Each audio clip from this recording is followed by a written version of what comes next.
Sri Rahul Gandhi ji.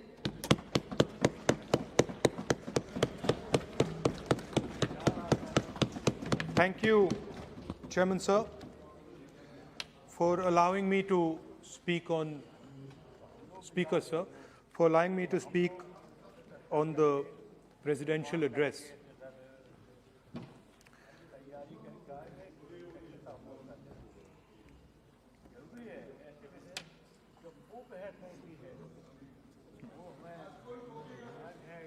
Thank you for allowing me to speak. I felt that the presidential address should have been a strategic address, an address that spoke to India about where we are and where we should be going. What are the challenges we are facing? What are the difficulties we are facing? And what is the potential direction in which we can go?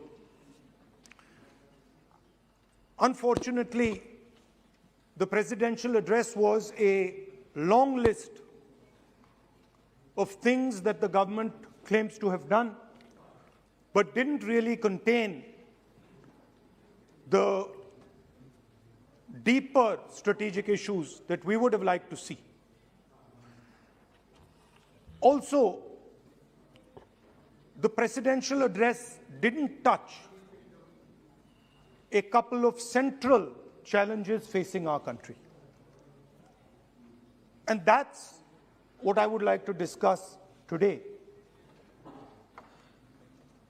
To me, it seemed that the presidential address was a list of bureaucratic ideas instead of a strategic vision. It looked to me as if it had been constructed not by a vision of leadership, but by a group of bureaucrats who had simply to put something down on paper. So what did the presidential address miss? What did the presidential address not speak about? What did the presidential address hide from the people of India? I think there are three fundamental things that were not spoken about in the presidential address. The first, and what I consider to be the most important, is the idea that there are now two Indias. There is now no longer one India. There are two Indias. One India is for the extremely rich people, for those who have immense wealth, for those who have immense power, for those who do not need a job, for those who do not need water connections, electricity connections, but for those who control the heartbeat of the country. And then another India. Another India. आपके जब नेता बोलेंगे ना, फिर हम भी खड़े होंगे उस समय. एक बात करने दीजिए. ये प्रेसिडेंशियल एड्रेस की एक गरिमा होते हैं. जब आपके प्रवक्ता बोले थे, कोई भी नहीं खड़ा हुआ यहाँ तक. इस गरिमा को मद्देनजर ये चर्चा करना चाहिए. नेता सत्ता पक्ष का भी है, नेता विपक्ष का भी है. हमारे नेता भी बोल रहे हैं, समय हमें दिया गया. इस सूची में हम बोल रहे हैं. अगर आप ये चाहें कि हमारे नेता को बोलने में बाधा डाले जाए, तो मौका हमारे भी आएंगे. आपको नेता जब यहाँ बोलने उठेंगे, हम भी इस तरह की बाधा डालेंगे. ये आपको समझा रहे हैं, चेतावनी दे रहे हैं. ऐसा नहीं, हम लोग डरे हुए नहीं है. हम अपना बात रखना चाहते हैं. अधिकार है हमारा. Please. No, please. बैठिए, बोलने. सभी. And for my friends in the government, I want to make it clear that the spirit of what I'm saying is not one of criticism. The spirit with which I speak is one of discomfort with the state of our country. And the spirit with which I speak is one where I am worried about what is happening to the country. So you must not take it as a criticism. Take it as a citizen of the country who is concerned about what is going on. धन्यवाद। तो दो हिंदुस्तान बन रहे हैं, एक अमीरों का हिंदुस्तान और दूसरा गरीबों का हिंदुस्तान। और इन दो हिंदुस्तानों के बीच में खाई बढ़ती जा रही है। आपने अभी देखा होगा, अभी दो स्पीकर्स ने बात की, मगर आपने ये नहीं कहा कि रोजगार ढूंढने के लिए उत्तर प्रदेश में, बिहार में रेलवे की नौकरी,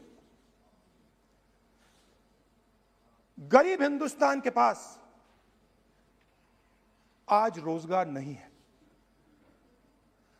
प्रेसिडेंशियल एड्रेस में बेरोजगारी के बारे में एक शब्द नहीं था। और पूरे हिंदुस्तान में आज हिंदुस्तान का युवा रोजगार ढूंढ रहा है।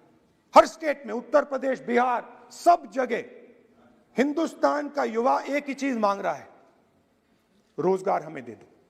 और आपकी सरकार नहीं दे पा रही। आपको मैं आंकड़ा देना चाहता हूं। इस पिछले साल 3 करोड़ युवा रोजगार खोए हैं। आप बात करते हो रोजगार देने की। 2021 में 3 करोड़ युवा रोजगार खोए हैं। 50 साल से सबसे ज्यादा बेरोजगारी आज हिंदुस्तान में है। आपने मेक इन इंडिया की बात की, स्टार्टअप इंडिया की बात की, मगर जो रोजगार हमें, हमारे युवाओं को मिलना चाहिए वो नहीं मिला, और जो था वो गायब हो गया। और ये सच्चाई है, और इस सच्चाई को आप भी पहचानते हो, क्योंकि आपने भी अपने भाषणों में रोजगार के बारे में कुछ नहीं कहा। कितना रोजगार पैदा किया गया है, किस प्रकार किया गया है, उसके बारे में आपने नहीं बोला। और आप बोल भी नहीं पाएंगे, क्योंकि अगर आप बोलेंगे तो हिंदुस्तान का युवा आपकी ओर देख के कहेगा कि ये मजाक कर रहे हैं। तो ये स्थिति पैदा कैसे हुई?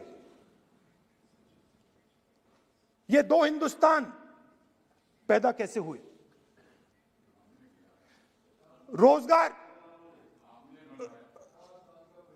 रोजगार स्मॉल और मीडियम इंडस्ट्री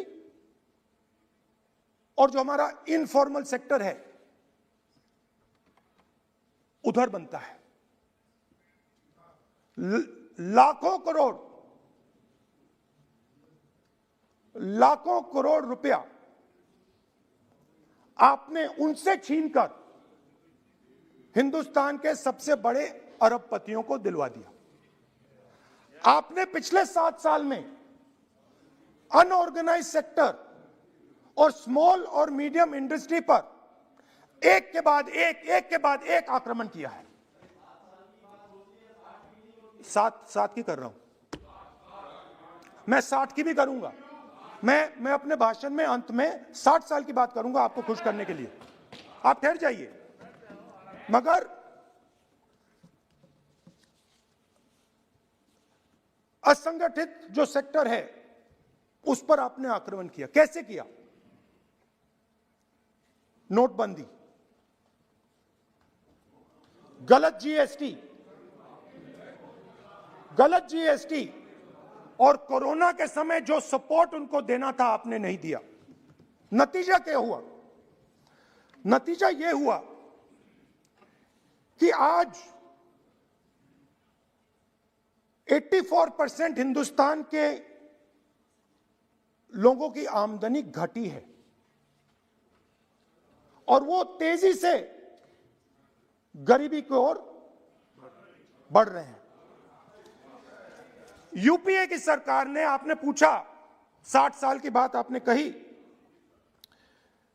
यूपीए की सरकार ने 23 करोड़ लोगों को गरीबी से निकाला था 10 साल में। हमारा आंकड़ा नहीं है, हमारा आंकड़ा नहीं है, हमारा आंकड़ा नहीं है।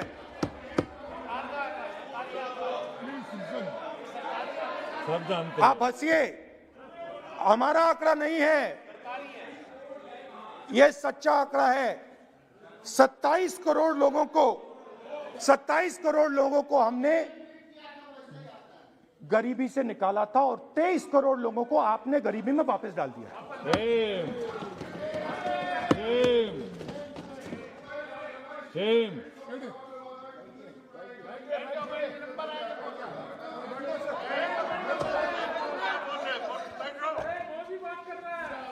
और हो क्या रहा है,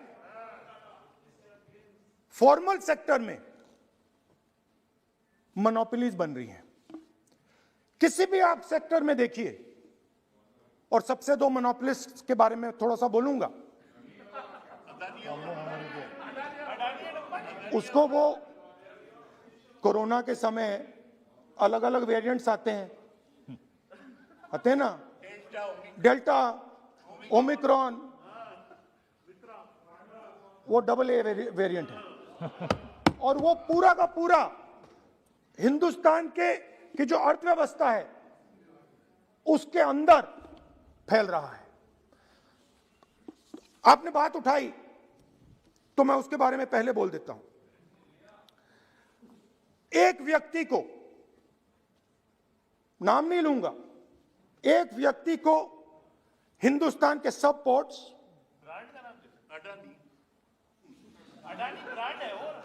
ब्रांड, हिंदुस्तान के सब पोर्ट्स, हिंदुस्तान के सब एयरपोर्ट,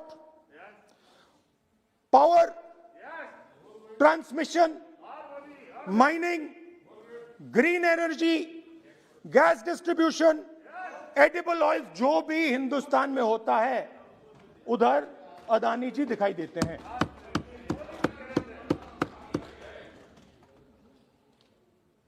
और दूसरी side Ambani ji petrochemicals, telecom, retail, e commerce में मोनोपोलियां। तो पूरा का पूरा धन जो है चुने हुए लोगों के हाथ में जा रहा है। और आपने जो असंगठित सेक्टर को खत्म किया, देखिए अगर आप इनफॉर्मल सेक्टर को खत्म कर देते और मैन्युफैक्चरिंग जॉब्स आप क्रिएट कर देते तो फिर इतनी प्रॉब्लम नहीं आती, फिर दो हिंदुस्तान नहीं बनते। मगर आपने क्या किया, आपने असंगठित सेक्टर को खत्म कर दिया। नोटबंदी, जीएसटी, कोरोना, सारे के सारे जो स्मॉल और मीडियम बिजनेसेस उनको आपने बंद कर दिया। बोलने दीजिए, बोलने दीजिए। सारे के सारे जो स्मॉल एंड मीडियम इंडस्ट्री है आपने उसको खत्म कर दिया, नष्ट कर दिया। अगर आप उनकी मदद करते, और अगर आप उनकी मदद करते, उनको सपोर्ट देते, तो फिर मैन्युफैक्चरिंग सेक्टर तैयार हो सकता था। मगर जो लोग आपका मैन्युफैक्चरिंग सेक्टर बना सकते थे उनको आपने खत्म कर दिया। तो आज हिंदुस्तान में आप made in India, made in India, made in India की बात करते रहते हो। मेड इन इंडिया हो ही नहीं सकता। आज बात खत्म हो गई है, क्योंकि मेड इन इंडिया वाले हैं कौन? मेड इन इंडिया वाले स्मॉल मीडियम वाले हैं, उनको आपने खत्म कर दिया। मेड इन इंडिया वाले कौन हैं? असंगठित लोग हैं, उनको आपने खत्म कर दिया, हटा दिया, परे कर दिया। मेड इन इंडिया नहीं होने वाला है। अरे भाई, मेड इन इंडिया करने के लिए स्मॉल और मीडियम इंडस्ट्री को ही बड़ा करना पड़ेगा। बिना स्मॉल और मीडियम इंडस्ट्री को सपोर्ट दिए मेड इन इंडिया हो ही नहीं सकता है। और अगर आप पूछते हैं तो मैं आपको बताता हूं, मैन्युफैक्चरिंग जॉब्स की अगर हम बात करें तो मेरे पास आंकड़ा है यहां पे। पिछले 5 साल में मैन्युफैक्चरिंग जॉब्स 46% कम हुए हैं. 46% drop in manufacturing jobs in India. Why? Because you have destroyed the unorganized sector. Why? Because you have destroyed MSMEs. That is why you are focusing completely on 5 or 10 people. I don't have a problem with that. I don't have a problem with big industry. Focus on them. But please realize that they cannot produce jobs for you. Small and medium industry is the only people who can produce jobs for you. That is the reality. और हो क्या रहा है, 2 हिंदुस्तान बन रहे हैं, आप यहां पे भाषण देते रहते हो. नया Hindustan, new India, make in India, और कौन से नारे हैं? Startup India. आप ये बोलते रहते हो और देश में बेरोजगारी फैलती जा रही है. और आप ये मत सोचिए कि ये जो गरीब हिंदुस्तान है जिसको आप बना रहे हैं, ये मत सोचिए कि ये चुप बैठा रहेगा. ये मत सोचिए कि ये चुप बैठा रहेगा. ये चुप नहीं बैठा रहेगा. इस हिंदुस्तान को सब कुछ दिख रहा है. इस हिंदुस्तान को दिख रहा है कि आज, सुनिए, इन लोगों को दिख रहा है कि आज, ये आंकड़ा आप सुनिए, ये आपकी सरकार की देन है, ये आंकड़ा अच्छी तरह सुनिए. इस गरीब हिंदुस्तान को दिख रहा है कि आज हिंदुस्तान के 100 सबसे अमीर लोगों के पास हिंदुस्तान के 55 करोड़ लोगों से ज्यादा जायदाद है. बात समझिए. 10 लोगों के पास 40% हिंदुस्तान से ज्यादा धन है. 10 लोगों के पास. यह कैसे हुआ? यह आपने किया. यह नरेंद्र मोदी जी ने किया. और तो मैं आपको एक सुझाव देता हूं, प्रधानमंत्री जी को आपको सुझाव देता हूं. ये जो 2 आप हिंदुस्तान आप बना रहे हैं, इन 2 हिंदुस्तानों को जोड़ने का काम जल्दी से शुरू कीजिए. स्मॉल एंड मीडियम इंडस्ट्रीज की मदद करना शुरू कीजिए. जो हमारे बेरोजगार युवाएं हैं उनकी मदद कीजिए. और ये जो आप पूरा का पूरा धन इन्हीं 5-10 लोगों को दे रहे हो, क्योंकि ये आपकी मार्केटिंग करते हैं, आपको टीवी, व्हाट्सएप, फेसबुक पे लगाते हैं, ये काम आप बंद कीजिए. नहीं तो देश का नुकसान होगा. आपका नहीं, देश का नुकसान होगा. तो पहला मेरा सुझाव यह है. नंबर 2 और नंबर 3 भी है, अभी आएगा वो. और वो जो आपने 60 साल की बात कही थी, वो नंबर 3 में आएगा. Now, I'd like to speak. There are. आप तो now there are 2 competing visions of this country, which is frankly the main difference between us and them. If you read the Constitution of India, you will find, and many of my colleagues who have not read it should look at it, you will find that India is described as a union of states. India is not described as a nation, it is described as a union of states. What does that mean? That means my brother from Tamil Nadu has to have the same right as my brother from Maharashtra, as my sister from Maharashtra, as my brother from Uttar Pradesh, as my brother from Bihar, as my sister from Manipur, Nagaland, Mizoram. That's what it means. What it means, Jammu Kashmir, of course, Jammu Kashmir, Nagaland, of course, Andaman Nicobar, of course. That is Lakshadweep. Now, what is the difference? You have to understand this. This is a serious matter. I would like to have your view on it. And I would like this Parliament House to start serious discussions instead of the type of discussions that we're having. That is why it is serious. It is serious, and I would like a serious response. Right? What I heard, frankly, what I heard in the first address today was not serious. What I heard Mr. Dwivedi say was not serious. It did not behoove this House. It was not at the standard that this House should be used to. It is not at the standard that India should watch. Now, let me come back to the discussion. Let me come back to the discussion, Speaker Sir. There are two visions.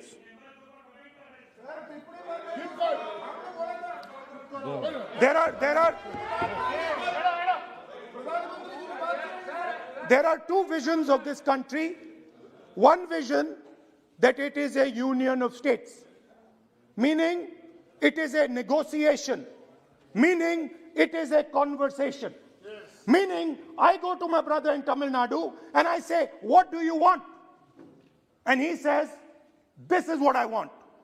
And then he asks me, what do you want? And I say, this is what I want. It is a partnership. It is not a kingdom. Remember that. You will never, ever in your entire life rule over the people of Tamil Nadu. It cannot be done. You will never, ever in your life rule over these other people. Please listen to what I'm saying.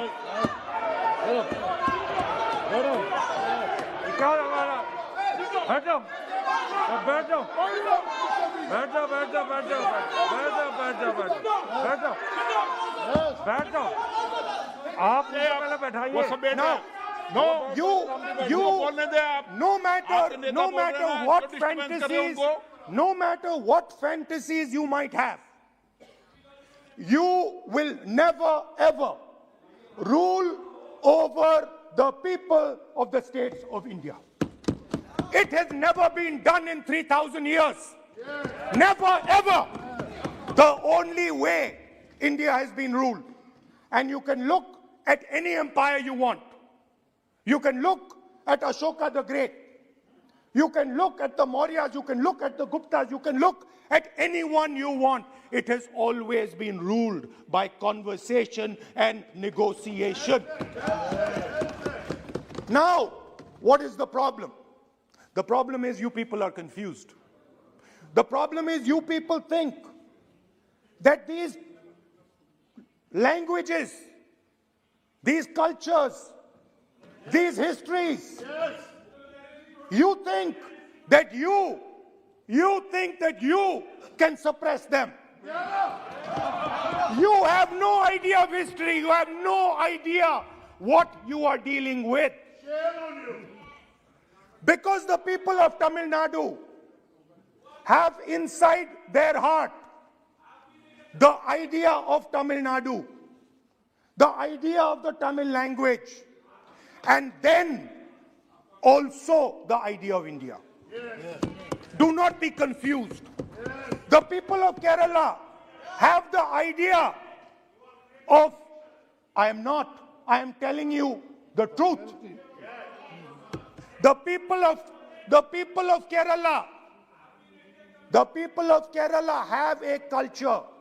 I'm now a member of Parliament of Kerala. I understand it slightly better. They have a culture, they have a dignity, they have a history. The people, like the gentleman said, the people of Rajasthan have a culture, have a history, have a tradition, have a language. They have a way of life. This is like a bouquet of flowers. This is our strength. I learn from the people of Tamil Nadu. I learn from the people of Rajasthan. I learn even from you. Every day I learn from you. I do. It's not funny. It's not funny. I learn from you. Right? It's not funny. Anyway, there is another vision. A vision that India can be ruled by a stick from the center. You people have no idea of history. Because every time it has been attempted, that stick has been broken and smashed. Now what is happening as a result of your flawed vision of the country? Two Indias are of course being created. Two Indias are of course being created. Speaker, sir. Adhyaksh Mahoday. कुछ भी नहीं। आप इधर आ सकते हो। So what is happening? Disturb हो रहा है sir. What is happening as a result of this flawed vision? Two Indias, two India, उस पे भी बोलता हूं, उस पे भी बोल देता हूं, मैं उस पे भी बोल देता हूं, मैं इमरजेंसी पे भी बोल देता हूं, कोई प्रॉब्लम नहीं है, मैं बोलने से नहीं डरता हूं, आप उनका मैं डरता नहीं, मैं बोलने से। आप Anyway, so there are two visions. One is a union of states, union of languages, union of cultures, a bouquet of beautiful flowers that can challenge any power in the world. No power in the world has ever been able to challenge this bouquet of flowers. Now, there is another vision, a centralizing vision, the vision of a king. The idea of a king, which the Congress removed in 1947. We smashed that idea of a king. Now that idea of a king has come back. That there is a king, a Shahin Shah, a ruler of rulers, a master of masters. Now what is happening? Now, Speaker Sir, what is happening? आप बीच में मत बोलिए। Now, Speaker. No, सबको Now, Speaker Sir, what is happening as a कोई result of disturbance this नहीं हो रहा। flawed vision?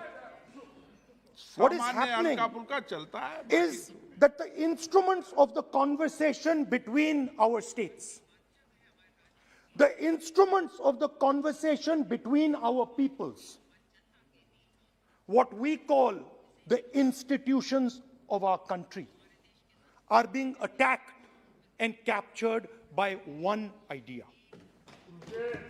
So, for example, today, the idea of Tamil Nadu is excluded from Indian institutions. They can keep coming to you again and again and again and again and saying, need, and you will say, no, get out of here. Right? They do not have a voice in your framework. The farmers of Punjab can stand up and say, we do not agree with these 3 laws. They do not have a voice in your framework. Only the king has the voice. The farmers can sit for 1 year. They can sit for 1 year outside in Corona. They can die, doesn't matter. The king does not agree. You do not listen to anybody. And even all of you, my dear brothers and sisters in the BJP, I saw my Dalit colleague speak today, Paswanji. I saw him. He knows the history of the Dalits. He knows who has oppressed the Dalits for 3,000 years. And he is speaking with a hesitancy. He is speaking without. I am proud of him. I am proud of this gentleman. He has spoken to me what is in his heart. I am proud of this man. But he is in the wrong party. Don't worry, घबराइए मत.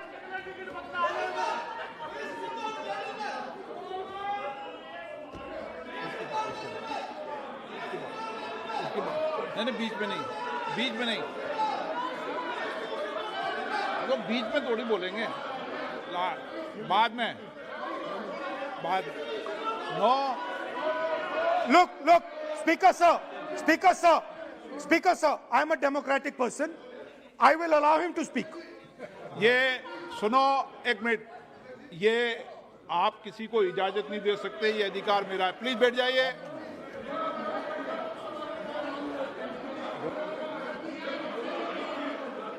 मैं, आप वो इजाजत दे सकते हैं क्या आसन को?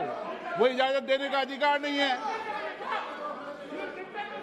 ये अधिकार आसन का है. किसको इजाजत देनी है, किसको नहीं इजाजत देनी, माननीय राहुल जी प्लीज बैठ जाइए. मैं दूंगा आपको मौका, मैं आपको मौका दूंगा. So, Speaker sir. So, Speaker sir. माननीय सदस्य प्लीज बैठिए, मैं आपको मौका दूंगा, बोलते रहे आप।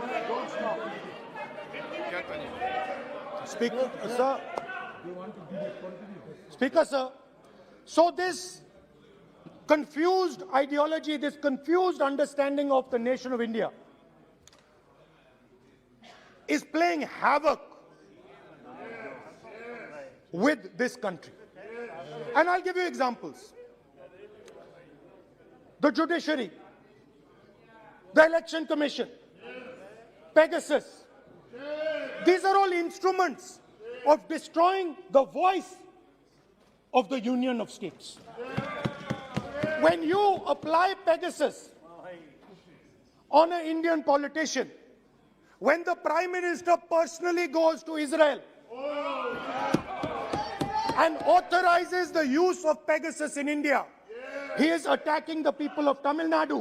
He's attacking the people of Assam. He's attacking the people of Kerala. He's attacking the people of Bengal. Point of order, point of order. 52(1). 352(1). Speaker sir, 352(1) कहता है कि a member while speaking shall not refer to any matter of fact on which a judicial decision is pending. Supreme court में ये pending है sir, और यदि इनको supreme court पर विश्वास है, कोर्ट पर विश्वास है, तो ये अपना फोन जो है जमा करें, पहले ये शामिल हो सर, ये पहले उसके इंक्वायरी में शामिल हो, क्योंकि इनका नाम भी पेगासस में है, सो कॉल्ड ये जो कह रहे हैं, इसीलिए ये पेगासस का नाम नहीं ले सकते सर, ये कोऑपरेट नहीं कर। Now, so what is happening is that a particular organization has captured the institutional framework of the country and is attacking the voice of the different states of this country. And my fear is that you will get a reaction from that voice. My fear is that this attack that you're carrying out on the institutional framework of this country is going to get a response from the Union of States. And you're fiddling. I understand this. You might not appreciate it. But my great-grandfather spent 15 years in jail building this thing. My grandmother was shot 32 times and my father was blown into bits. So I understand a little bit about what this country is. My blood has been sacrificed, not by me, by my great-grandfather, by my grandmother, by my father for this country. So I understand what it is. And you are fiddling with something very, very dangerous. And I am advising you, stop. Because if you do not stop, you will create a problem. You have already started creating the problem. The problem has already started in the Northeast. The problem has already started in Tamil Nadu. You're not visible. It's not visible to you right now. Jammu Kashmir, which I will speak about, which is my third point. Now, what you're fiddling with is extremely dangerous, and it demonstrates a complete lack of understanding of history. Please, this evening, go back and look at all the empires that have ever ruled India. Look at them carefully. You will find that every single one of them is a union of states. There's not a single empire. There was a reason Ashok used to go and put his pillars everywhere. Because it was a union of states where Ashok, the great king, respected everybody. You are disrespecting everybody. Disrespect me, I don't care. It doesn't matter to me. But you cannot disrespect the people of this country. Right. Now, final. And I think one of the more important parts of my speech. Actually, I want to say one other thing, which I demand an apology from the Home Minister. And this represents again the idea of a union of states versus the idea of a king. Now, a few days ago, some political leader, I'm not going to name, came to me from Manipur. And he was very agitated. I spoke to him, I said, why are you agitated, my brother? And he says, Rahul ji, I have never felt as insulted as I have a few days ago. I said, why? He said, Rahul ji, a delegation of Manipuris, political leaders, senior leaders went to see the Home Minister. Outside his house, we were told to take off our shoes. And when we went inside his room, we found that the Home Minister was wearing his chappals. What does this mean? What exactly does this mean? Why is it that in the Home Minister's house, the Home Minister can wear chappals, but a delegation of Manipuri politicians cannot? What does this mean? Why? No, it reflects. नहीं, गलत नहीं बोल रहा हूं. मैं आपको photo दिखा दूंगा, स्पीकर सर, मैं आपको फोटो दिखा दूंगा. मैंने उस व्यक्ति से बोला आप गलत बोल रहे हो. उसने कहा राहुल जी मैं आपको फोटो देता हूं, और फोटो दी उसने मुझे. This is not the way to deal with the people of India. Anyway, now let me come to my final and I think most important point. Go ahead. We are sitting. संस्कृति ये होती है कि वो भी जूते उतारे और आप भी. संस्कृति ये नहीं होती कि वो जूते उतारे आप नहीं. ये पता नहीं कौन सी संस्कृति है आपकी. Anyway, let me finish. Very, very ridiculous argument against the Honorable Home Minister. It's not. And it has touched the religious sensibility. You have touched the religious sensibility of all our people. You will decide. हमारी धार्मिक परंपराओं पर ऐसी टिप्पणियां कर सकते हैं क्या? Mr. Goyal, sit down. Mr. Goyal, sit down. Speaker sir, ये भारत के धर्म के ऊपर अटैक कर रहे हैं, भारत की धार्मिक परंपराओं पे अटैक कर रहे हैं, और ये हम सबकी धार्मिक परंपराओं के ऊपर आघात है. चेक कर लूंगा. हमारे घर में भी यही है परिस्थिति. Speaker sir, आप सब क्यों खड़े हो जाते हो भाई? it reflects a mentality. It reflects a sense that I am bigger than you. You are nobody, I am everybody. That is why I will wear my shoes and you will not. Anyway, going back to the main point. Now, and the final most important point. My understanding is that the RSS and the BJP is playing with the foundations of our country. And they are weakening the foundations of our country. They are weakening the links between our people. They are weakening the links between our languages. Now, they have further weakened the country. They have further weakened the country by ensuring that not a single Indian youngster can get a job. So today, unlike a decade ago, 15 years ago, India is weak.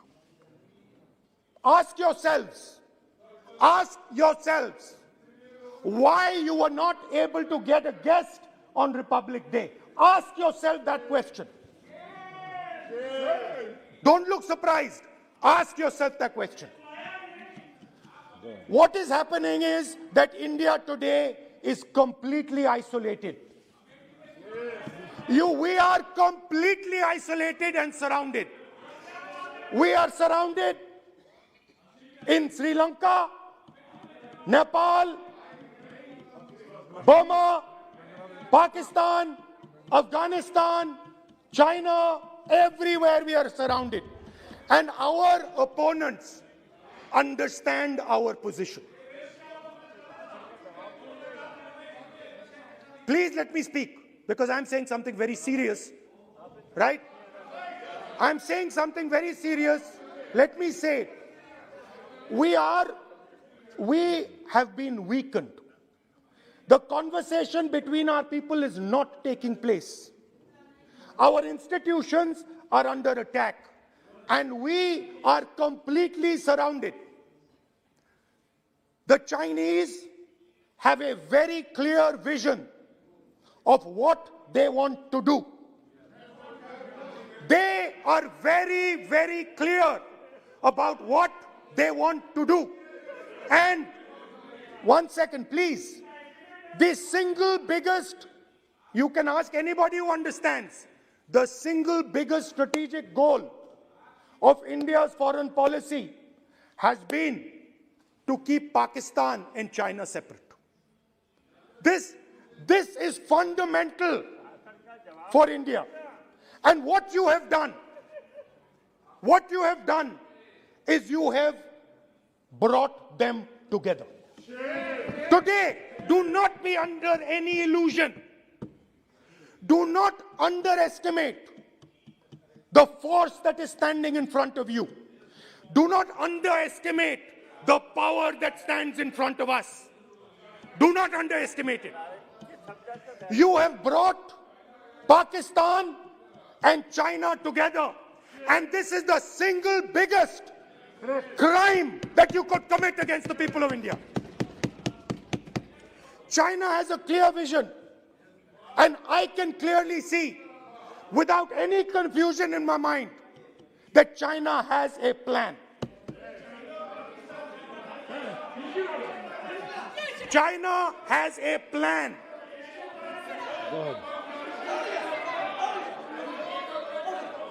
I can see without any doubt that the Chinese, please, we are all nationalists, so let us discuss properly. I can see that China has a clear-cut plan. The foundations of their plan have been put in place in Doklam and in Ladakh. Do not underestimate what we are facing. This is a very, very serious threat to the Indian nation. This is a very, very serious threat to the Indian nation. We have made huge strategic mistakes in Jammu and Kashmir. We have made huge strategic mistakes in our foreign policy. And if we do not correct those mistakes, what are the mistakes? I have just told you. You have brought China and Pakistan together. You have brought China and Pakistan together. You have taken the concept of two different fronts and converted it into one unified front. And by the way, in case you haven't realized it, in case you haven't understood what's going on, it is very clear that the Chinese and the Pakistanis are planning. Look at the weapons that they are buying. Look at their activity. Look at the way they are talking. Look at who they are speaking to. I am clearly stating in the House of Parliament that we have made a massive blunder, and we need to make sure, absolutely sure, that we can defend ourselves against the Chinese. Please remember what I'm saying, because the Chinese will act. Remember what I'm saying, and remember that you will be responsible for anything that happens. That is why it is important that as a nation we start this conversation. It is important as a nation that you listen to what we say, because we have experience, we have understanding. You might not think so, but we have people on this side who understand these things, have great understanding. Use us. Use us. I can see that some of you are understanding what I'm saying. I'm happy. I'm happy. I can see. So these are the 3 points I wanted to make today. The nation is now at risk. The nation is at risk. The nation is at risk from outside. From inside. The nation is at risk from inside. And that is a very dangerous place for a nation to be. And I don't like it. I'm very uncomfortable with my nation, with my beloved country standing where it is standing. Completely isolated on the outside, fighting on the inside, institutions captured, states not able to speak to each other. This worries me. It frightens me for my country. And so that is why I thought it was important that I speak today. I know that many of you will just rubbish what I'm saying. I understand it. That's what you've been told to do. And I'm happy to let you do it. But remember what I said. You are putting this nation, this wonderful nation and its people at huge risk. Stop. Thank you. Kamlesh Paswan ji, आपको मौका है। Kamlesh Paswan, please please आप बैठिए। आप क्यों हो गए? बैठिए कमलेश पासवान जी। राहुल भाई अपने भाषण में मेरा नाम लिए और दलित कहकर मुझे कहा कि I am in a wrong party. You are in a wrong party.